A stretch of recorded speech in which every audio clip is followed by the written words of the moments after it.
When asked how it all started, I always tell that it all began that day when we went to botanical gardens. We, meaning yours truly, and two of my friends. Whose idea was it to visit the abandoned station? Who persuaded the others to go?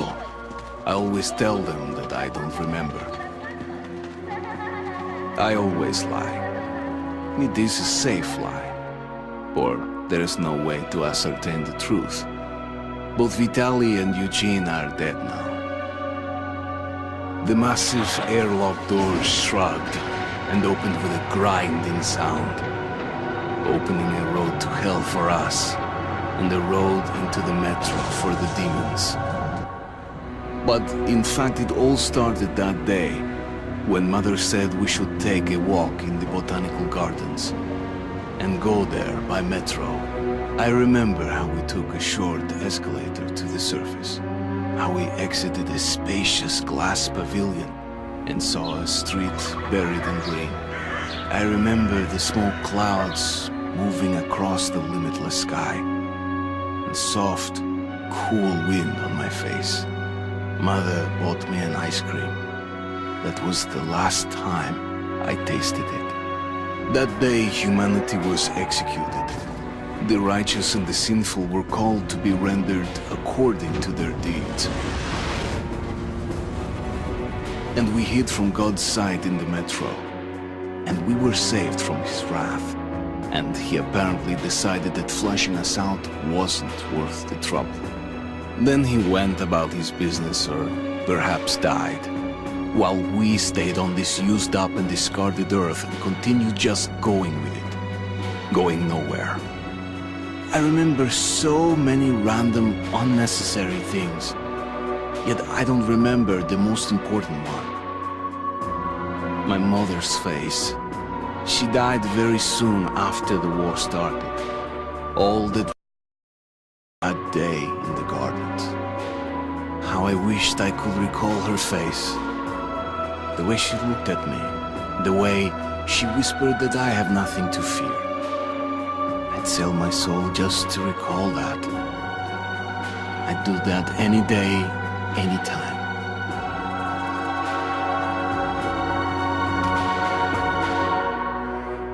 And I did. What's up, everyone? Welcome to the first hour of Metro Last Light. So let's just get right into it. The Metro series is based on a book by Dmitry Glukhovsky about the aftermath of an apocalyptic nuclear war which forces the surviving 50,000 or so Russians underground into their sprawling metro system. This episode is going to be pretty light on my commentary aside from this little opening section and a few others like it, because there's a lot of exposition in the first 25 minutes or so. The second half is going to contain a lot more action, and I'll have some really nifty trivia to get into in that episode. Also, it should go without saying, but I have to say it anyway, there are going to be major spoilers for Metro 2033, this game's predecessor in there. Also, we unfortunately start this game on a bit of an unfortunate note, because the Ranger Mode DLC is pretty much bullshit. It is $5 DLC packaged as limited exclusivity for pre-orderers that contains a difficulty setting that essentially makes it a survival game, with ammo being scarce and enemies being tougher. The way the game is, quote, meant to be played, according to the way it's advertised. The way it is meant to be played is packaged and priced separately from the game itself. The Dark Ones came much later, from the Garden's direction. The Dark Ones, huge, towering a full head over the highest man. Nightmarish creatures. Creepy as a man turned inside out. Monsters born to destroy us. The word was they were incredibly strong and unnaturally evil. That with bare paws they could tear armed men apart. That's all lies. Truth is even scarier.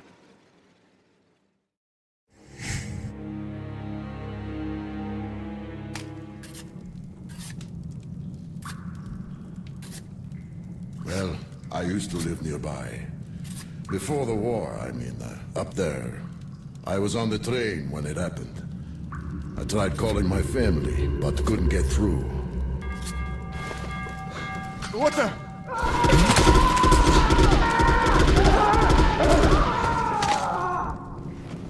And we have control back. It's not going to last very long. Metro Last Light is not actually related to the sequel to the book 2033. The sequel being 2034. It's not. Last Light is not related to 2034. Metro Last Light and that's because 2034 isn't really a direct sequel to Artyom's story. It deals a lot more with what the citizens of the Metro think the world would be like if not for the war. So Last Light is a standalone sequel to 2033, the story told in the book and adapted into the game.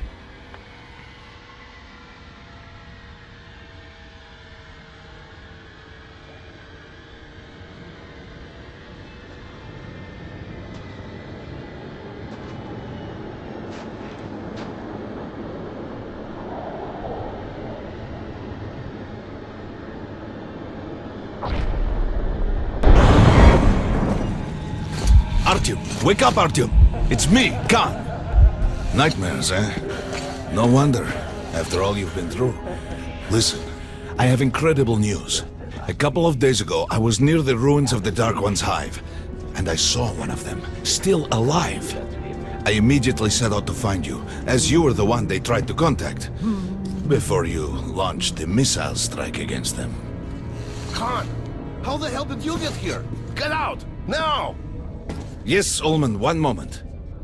If a Dark One has survived, it is vital that you try to speak with it, Artyom. I realize that as one of the Order now, you report to Miller. But we must persuade him to allow this mission. Khan, I told you to get out! This is a classified base. You shouldn't even be here. I'll take you to Colonel Miller. Follow me, Artyom. Get ready, Artyom. I'll be waiting at the exit. Move it, you windbag.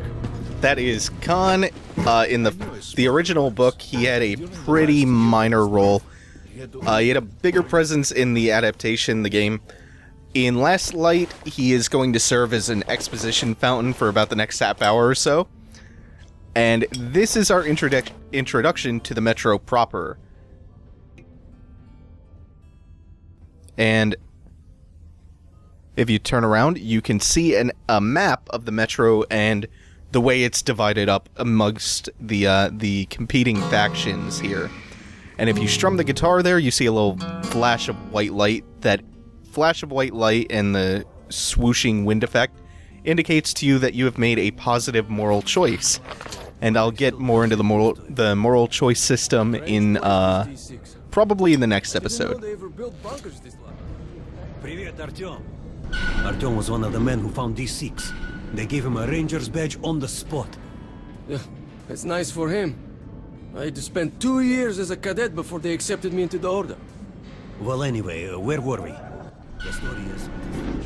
So, canonically, Last Light follows the bad ending of 2033, where Artyom makes it to the top of a TV tower and launches a nuclear strike, wiping out the Dark Ones, who, as it turned out, were mutated, evolved humans trying to broker peace, but their intense psychic powers damage those they try to communicate with.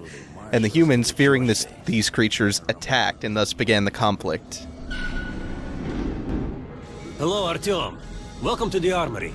I hear you're a ranger now, huh? We must get a drink sometime to celebrate. For now, let's get you equipped.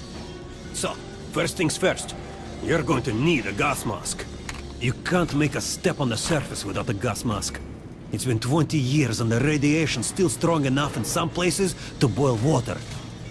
There are hot spots down here in the Metro, too.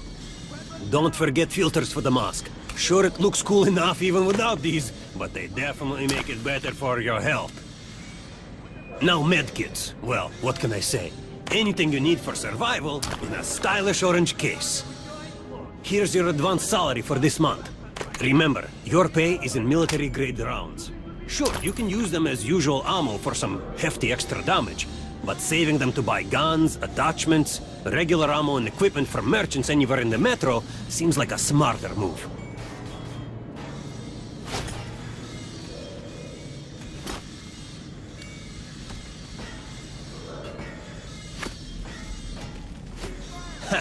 Alright, now to the good stuff, huh?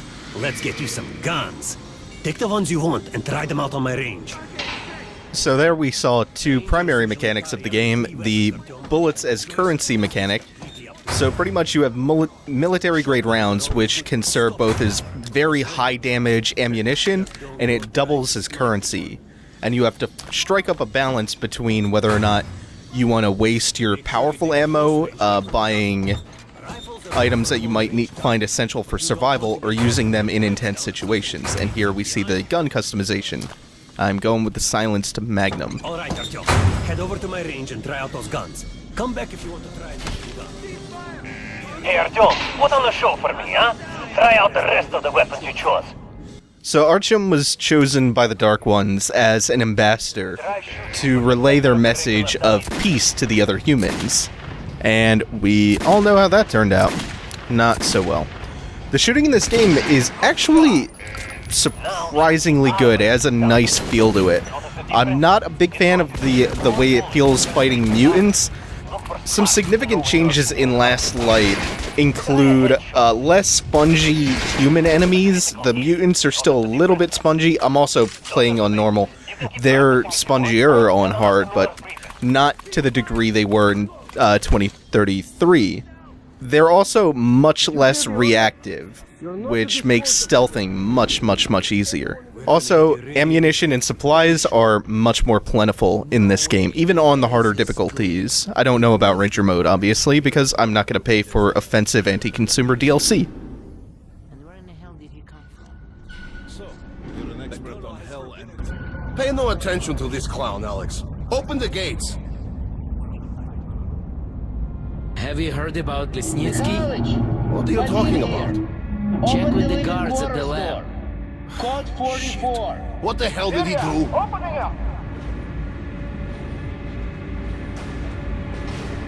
All right, let's go.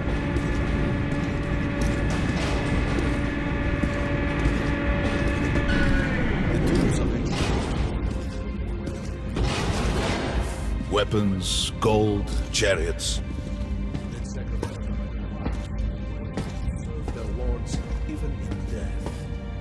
Reminds me of this bunker. Cut that shit out. The things in D6 are like what took with him beyond the grave. Gold steel, and wild steeds, and treasures untold.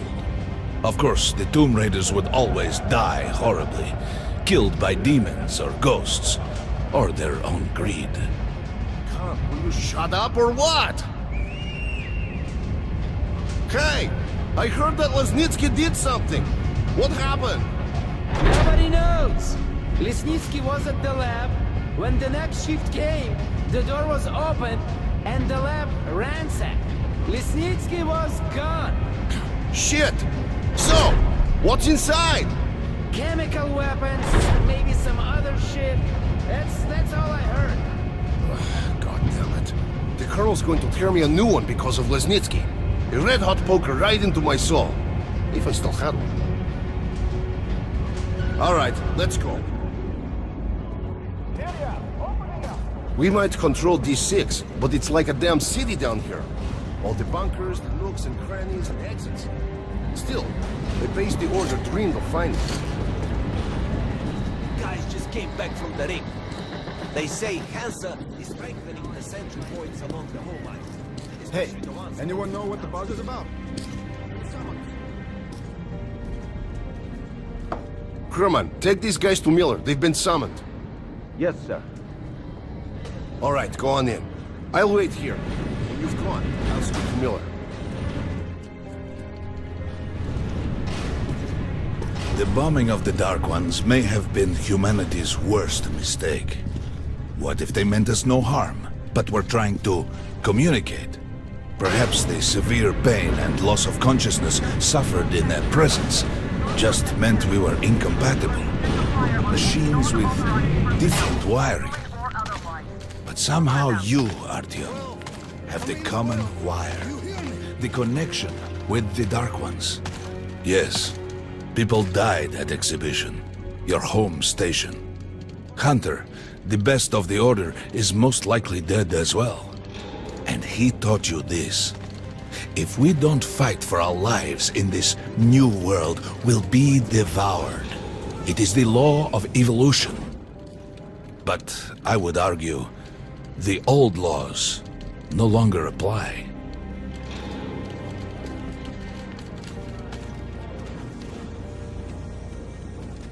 All right, Artyom. And you, Khan. You have something to report? Yes, Colonel. Let's keep it short then. I located the surviving Dark One at the gardens. What? One of those things is still alive? Luckily, yes. Luckily! Khan, this is utter madness. The Dark Ones were the greatest threat the Order's ever faced.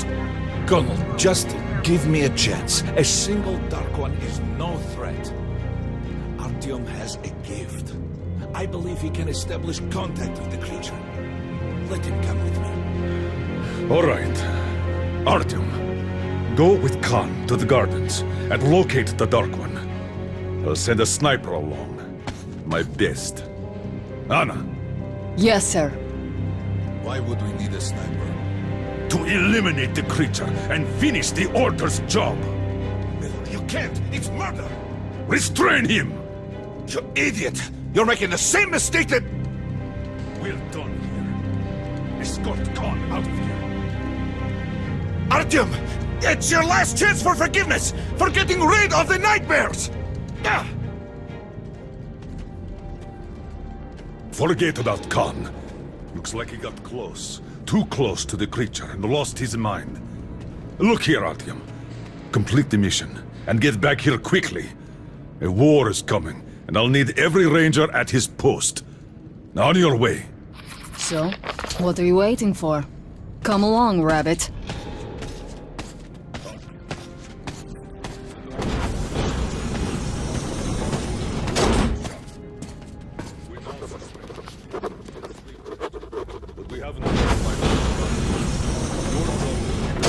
Don't tell me you believe that bullshit about making peace with the Dark Ones. I wish I had been up in that tower myself to see the missiles fall and watch them burn in their nests.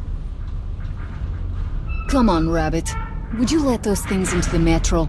Let them crawl into our brains so they could use us like animals. Maybe we could mate with them, so the children could live on the surface and feed off the radiation. Shit. You don't shake hands with the devil. Please step away from the edge of the platform. Train coming in.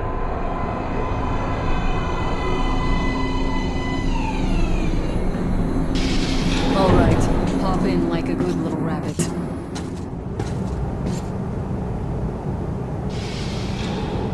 Well, we've worn this place out. Let's move.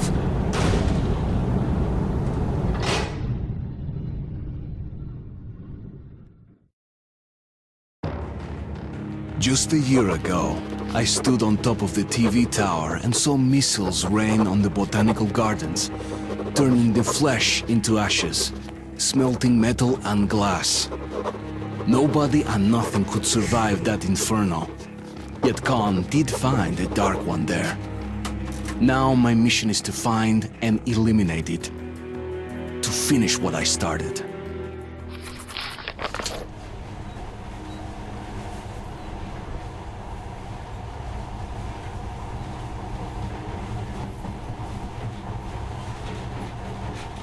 In the past, trains were ordinary things. But now, this monorail seems magic, doesn't it? Our kids won't know how to operate these things. And their kids will probably think this was built by the gods. All ships remain to the station. Secret metro 2 line. We haven't explored these stuff. So don't wander off.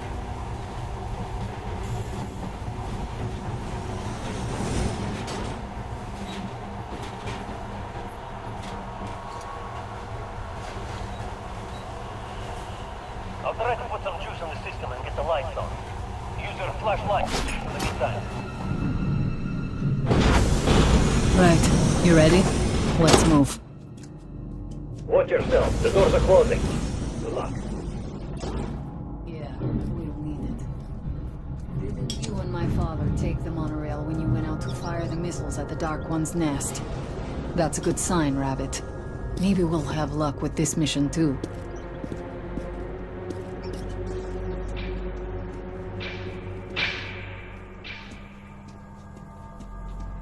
Tower's working. Open the gate. I'll cover the passage. Great. You did fine after all. Metro was a THQ property before their financial meltdown, so Deep Silver, publisher of Dead Island, and... Ooh, wow, nothing else is coming to mind right now. I'm pretty sure they published other things other than Dead Island, though. They bought up a bunch of properties from THQ, including this and Saints Row. Saints Row the 4th, by the way. Is it called the 4th? I don't know. That comes out in, I believe, August, so pretty soon. Right. The map shows Also, a collector entry point before ahead. Metro 2033 was even a novel, let alone a game, it existed as kind of an experiment of Glukhovsky's online, where he would write a new chapter and he would publish it on his website, and then he would take feedback and incorporate that into the new chapters. And that made it somewhat of an interactive online novel. And it probably served as inspiration for the game's open-ended nature. Both games, both Last Light and 2033, feature a good and a bad ending, dependent upon your moral choices. I thought I was going to get into this in the next episode, but I guess I'll just address this now. The moral choices in Metro 2033 are usually not terribly obvious. There is always the, don't massacre every human in sight thing to accumulate positive moral points. They don't make the moral point system obvious to you. And it makes it so that you aren't playing the game with that in mind. You aren't gunning for a specific ending. Sometimes it's something as simple as soothing the people around you by strumming the guitar like we did in the beginning. Sometimes it's just listening to people's conversations and hearing them out. Sometimes it is a specific objective that you have to complete, but it doesn't give you like a meter on screen, like you've acquired these many karma points. And it feels a little bit organic, even though it's still kind of binary, but I like the way they approach moral choice systems in this game.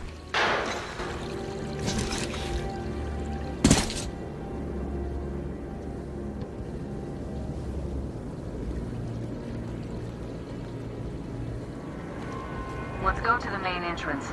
There's a good shooting position there. I can cover a lot of territory. You're supposed to be immune to their... what? Influence? Well, I don't have your gift. So hop along, Rabbit. Head on in and look for the creature.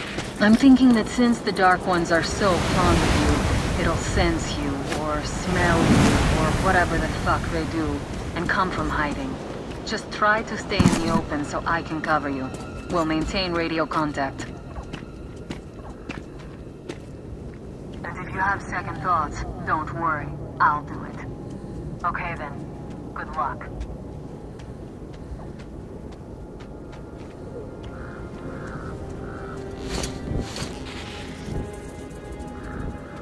I'm in position. I can see something still burning where the nest was.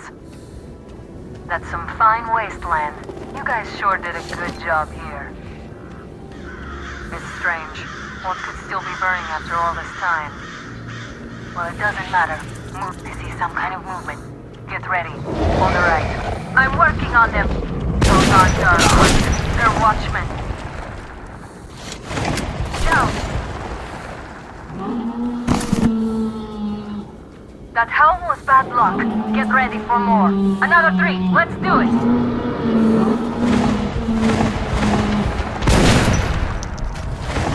This one's down. Look, there's more in the reach.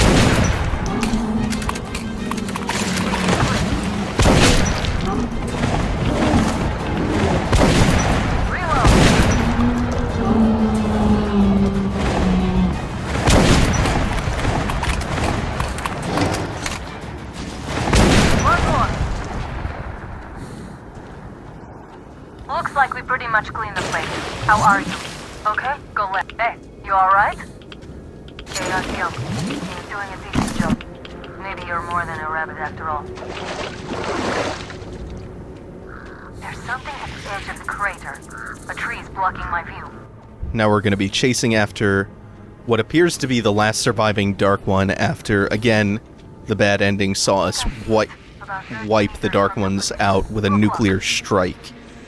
And being up on the surface here introduces us to another core mechanic of the Metro series, which is whenever you're on the surface, because it's heavily irradiated and the air is strewn with nuclear fallout, anytime you're on the surface, you have to have your gas mask on. And you also have filters that I think come in 5-minute increments, or they last 5 minutes per filter. You have to manage your filters properly. And if you run out of filters on the surface, you begin to suffocate. You can hold your breath for a short while without your mask, but eventually you just will die from the fallout. Also, they introduced this new mechanic, which is wiping the visor of the mask off. And whenever your oxygen gets low, the new digital watch will beep, and you will also hear Artyom's increasingly hoarse, labored breathing.